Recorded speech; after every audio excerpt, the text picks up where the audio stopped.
Otep à tous, bien-aimés frères et sœurs. Les États-Unis ont puni, ont sanctionné, ont commencé plutôt à sanctionner les terreaux du M23 et de la milice rwandaise qui fait des massacres au Congo démocratique. Maintenant, il y a une particularité que je voudrais ressortir ici. C'est comment les États-Unis arrivent à coincer la France, la Belgique, l'Allemagne, la Grande-Bretagne, bref, les pays européens. Comment le président Donald Trump est en train de détruire l'Europe. Je vous ai déjà dit à plusieurs reprises que le plus grand ennemi de la France et des pays européens, ce ne sont pas les Africains. Les Africains, nous sommes les victimes des deux, et des États-Unis et de la France. Je vous ai déjà dit aussi que ces sanctions ne sont pas des sanctions naturellement prises, c'est-à-dire que sans contrepartie. Les sanctions, là, ce sont des sanctions qui sont arrivées sur la base, dans un but de faire du chantage au gouvernement congolais.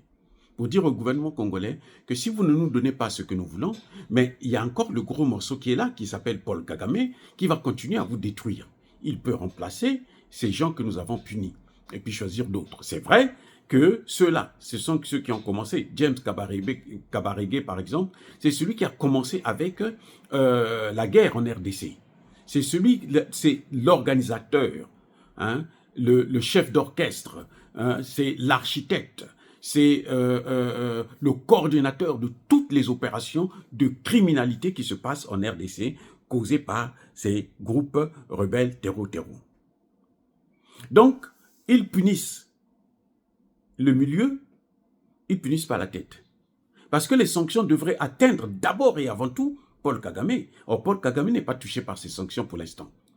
Il y a des sanctions timides, celle de on ne doit plus aider, apporter de l'aide économique à ces pays, l'aide humanitaire. Ça n'a aucun sens puisque tous les pays sont sanctionnés. Donald Trump a suspendu l'aide pour tout le monde. Bon, la Grande-Bretagne et c'est la Belgique qui sanctionnent, qui ont suspendu leur aide au développement au Rwanda. Bon, ça encore mais c'est timide. C'est timide.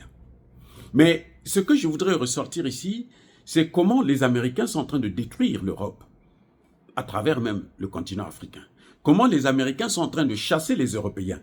Et que les Européens, en particulier M. Macron, lui c'est le plus ignare. J'ai jamais vu un président aussi bête que celui-là. Donald Trump a piégé l'Union européenne. L'Union européenne a eu une occasion en or de redorer son blason en Afrique en prenant des sanctions contre le Rwanda au sujet de la RDC. L'Union européenne a tapé à côté. Ils ont préféré ne pas sanctionner. Ils ont préféré garder des accords bidons de l'achat des minerais de sang de la RDC. Ça n'a aucun sens. Vous avez vu, depuis que cette histoire a commencé, Trump, quand il est arrivé au pouvoir, il a dit c'est une affaire compliquée. C'est tout. C'est-à-dire qu'on va s'occuper de ça après. Nous, ce qui nous intéresse, c'est d'abord l'Ukraine parce que nous avons besoin de la Russie pour nous aider à relancer notre économie, notamment à la rigueur, même si ce n'est pas stoppé, mais à la rigueur, ralentir la dédollarisation. Ça, c'est le grand problème des Américains. Parce que si le dollar est faible, l'Amérique s'affaiblit. Le déclin de l'Amérique viendra de l'impuissance du dollar, de la dédollarisation. Donc, eux, le problème de la RDC, c'est secondaire.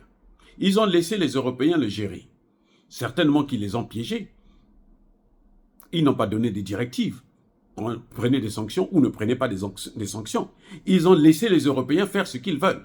Les Européens, ayant perdu le Sahel, ils se disent qu'on va se rattraper sur la RDC et ils montent dessus, ils tapent à côté encore. Eux, ils disent pas de sanctions. Les Américains viennent, ils prennent des sanctions. C'est quoi? Qu'est-ce que ça signifie? Entre les Européens et les Américains, un Congolais aujourd'hui ou un Africain aujourd'hui, qui il va choisir? Dites-moi, il va choisir qui? Mais il va choisir l'Amérique. Parce que l'Amérique au moins punit le diable. Alors que les Européens, ils acclament le diable.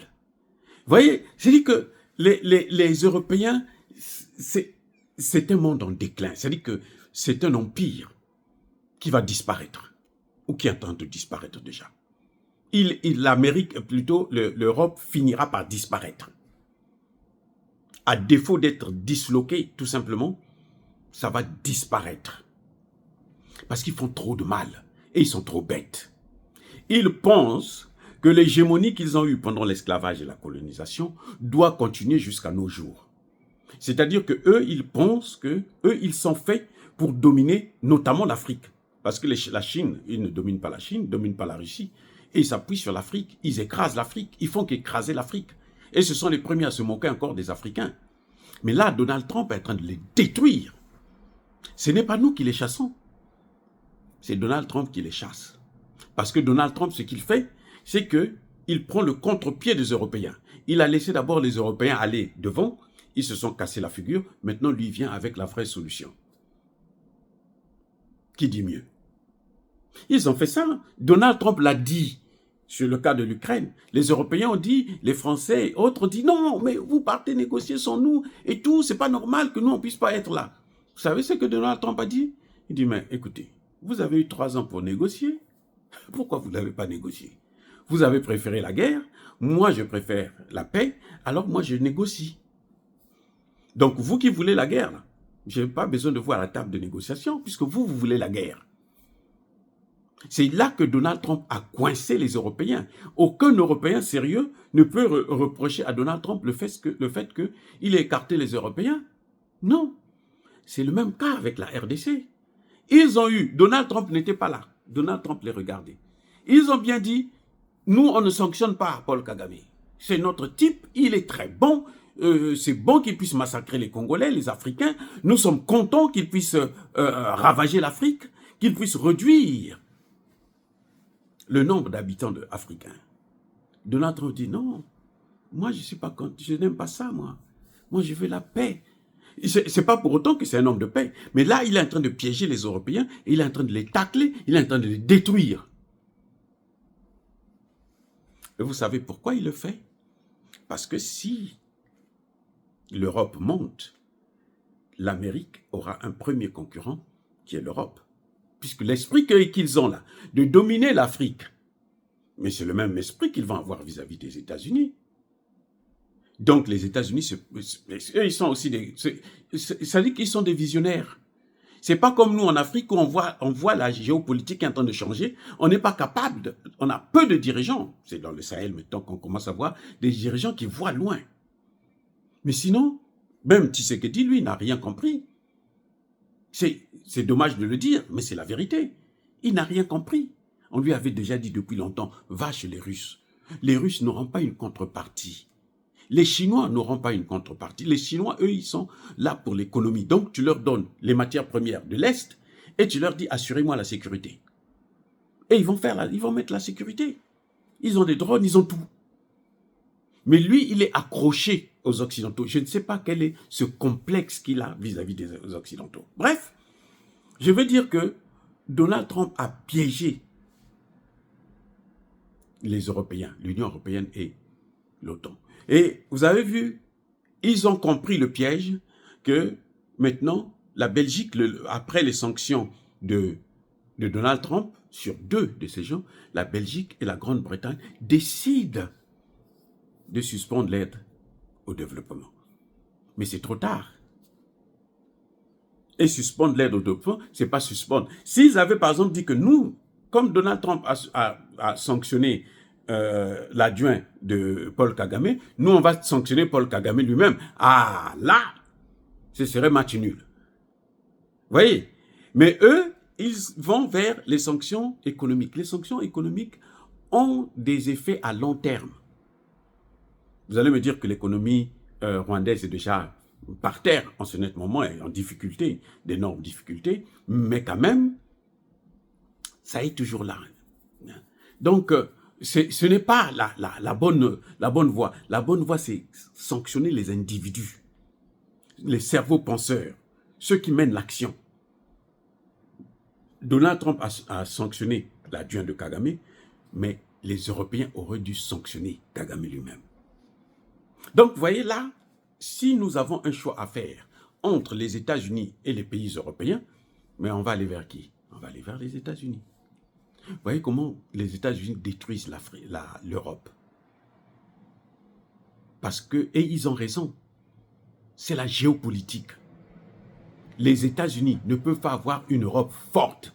S'il y a une Europe forte, ça va affaiblir les Américains face aux éléphants qu'il y a, qui sont la Russie, la Chine, à un certain niveau l'Inde, sur le plan économique. Mais ce qui fait plus peur à l'Amérique, c'est la Chine et la Russie, parce qu'eux, ils sont sans pitié. Eux, ils veulent détruire l'Empire américain. Et ils vont le faire. C'est pour ça qu'ils ont lancé la dédollarisation. Les Indiens là, ils ne peuvent pas. Ils ont trop de bon cœur. Ils ne veulent pas avoir des problèmes avec... Ils veulent être sur tous les tableaux.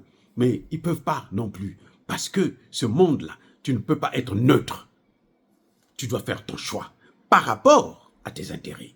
C'est ce que nous reprochons à Tshisekedi, qui n'a pas su faire le choix par rapport à ses intérêts, qui a plutôt tapé à côté.